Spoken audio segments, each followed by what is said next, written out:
बहुत अहम पाकिस्तानी शख्सियत फील्ड मार्शल ने अपने रफ़्का के सामने कहा कि सदर ट्रंप ने लाखों जानें बचा ली। मुझे ये बात बहुत अच्छी लगी। मैं उनकी तारीफ को अपने लिए आज़ाद समझता हूँ। महकमा जंग के इजलास से खिताब वाशिंगटन। अमरीकी सदर डोनाल्ड ट्रंप का कहना है कि मैंने 8 जंगें ख़त्म की, इसलिए मैं नोबल इनाम का हकदार हूँ। मैंने भारत और पाकिस्तान के दरमियान छिड़ने वाली मुमकिन बड़ी जंग को रोका जो एटमी तसादम की शक्ल इख्तियार कर सकती थी। अमरीकी महकमा जंग के इजलास से खिताब करते हुए उन्होंने कहा कि भारत और पाकिस्तान एक दूसरे के खिलाफ जा रहे थे। 7 जहाज गिराए जा चुके थे। 4 दिन तक जंग छिड़ी रही। मैंने दोनों ममालिक को कॉल की और कहा कि अगर ये सब जारी रहा तो कोई तिजारत नहीं होगी। इस तरह मैंने जंग रुकवा दी। इस जंग में लाखों जानें जा सकती थी, लेकिन मैंने उसे रोककर दुनिया को बड़े सानहे से बचाया। अमरीकी सदर कहते हैं कि पाकिस्तान के वज़ीर आज़म और फील्ड मार्शल हमारे साथ थे। तो इस दौरान फील्ड मार्शल जो पाकिस्तान में बहुत अहम शख्सियत हैं, उन्होंने एक मौके पर अपने रफ़्का के सामने कहा कि सदर ट्रंप ने लाखों जानें बचाई क्योंकि उन्होंने जंग को बढ़ने से रोका और मुझे ये बात बहुत अच्छी लगी। मैं फील्ड मार्शल की तारीफ को अपने लिए आज़ाद समझता हूँ। वज़ीर आज़म खारजा इसहाक डार ने कहा कि ट्रंप का अमन मंसूबा वो नहीं जिसमें हमारी सारी तजावीज़ मौजूद हैं। इस ड्राफ्ट में हमारी तजावीज़ करदा तमाम तरमीम शामिल नहीं। जियो न्यूज़ के प्रोग्राम आज शाहजेब खानजादा के साथ में गुफ्तगू करते हुए इसहाक डार का कहना है कि गजा में 64,000 लोग शहीद हो चुके, 1.5 लाख अफराद जख्मी हैं। इस वक्त गजा में खुराक और अद्वियात समेत इंसानी इमदाद नहीं पहुंचा सकते। इसहाक डार ने कहा कि गजा से लोगों को ज़बरदस्ती निकाला जा रहा है। जो जा चुके हैं उनको वापस नहीं आने दिया जा रहा। नायब वज़ीर आज़म ने कहा कि सऊदी अरब, कतर, उर्दन, मिस्र, पाकिस्तान, तुर्की और इंडोनेशिया समेत 8 ममालिक ने फैसला किया कि खामोशी से गजा के मामले पर संजीदा कोशिश करेंगे। कतर के वज़ीर आज़म शेख मोहम्मद बिन अब्दुलरहमान का कहना है कि अमरीकी सदर डोनाल्ड ट्रंप के मंसूबे के कई निकात वाज़ाहत और मुज़ाकरात के मतकाज़ी हैं।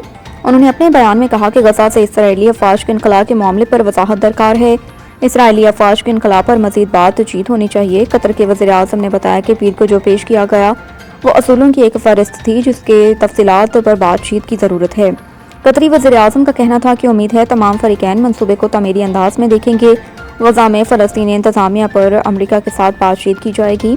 इसके इसराइल से कोई ताल्लुक नहीं। मंसूबे में जंगबंदी को एक वाज़ेह शिक के तौर पर शामिल किया गया। उम्मीद है फ़रीक़ैन जंग खात्मे के मौके पर से फ़ायदा उठाएंगे।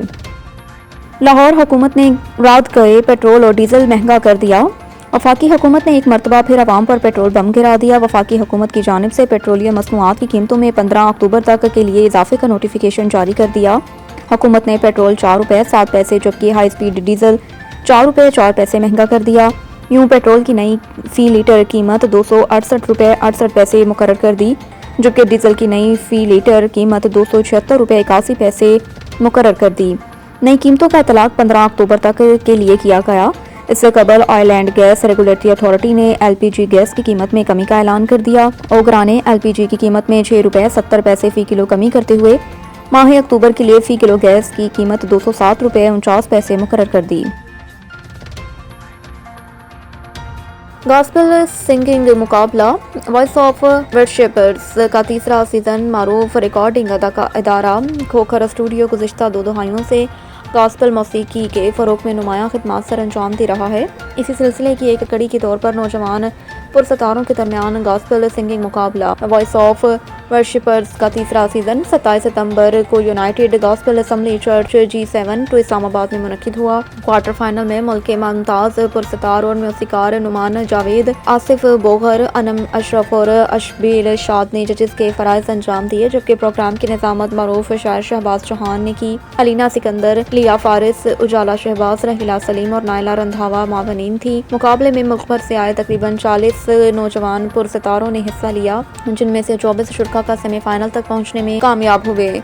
सेमीफाइनल में जजेस के तौर पर फ्रांसिस फेरोज, आसिफ बोइज और नायला शुबेल ने खिदमात सर अंजाम दी। इस मरहले से 11 नौजवानों ने फाइनल के लिए क्वालिफाई किया। इंतजामिया के मुताबिक फाइनल मुकाबला अक्टूबर के आखिरी हफ्ते में मुनक्किद होगा। फतेह शुरका को कैश इनामात के साथ साथ उनकी आवाज़ में ऑडियो और वीडियो ट्रैक्स रिकॉर्ड करने की सहूलत भी फ्राहम की जाएगी। प्रोग्राम की कामयाबी पर खोखर स्टूडियोज और दीगर मुंतज़िमीन बिलखसूस शकील खोखर, मकसूद नज़र, जमील खोखर, तोकीर यूनुस और हारिस बस्मी को मुबारकबाद दी गई, जिनकी काविशों से ये इवेंट कामयाबी से हमकिनार हुआ।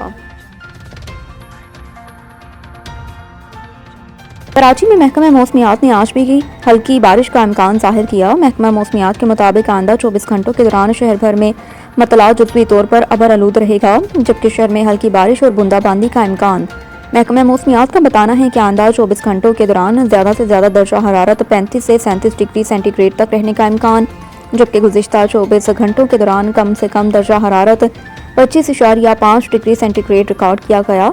हवा में नमी का तनासब 81% है और शहर में शुमाल मशरिक से 11 किलोमीटर फी घंटे की रफ्तार से हवाएं चल रही हैं।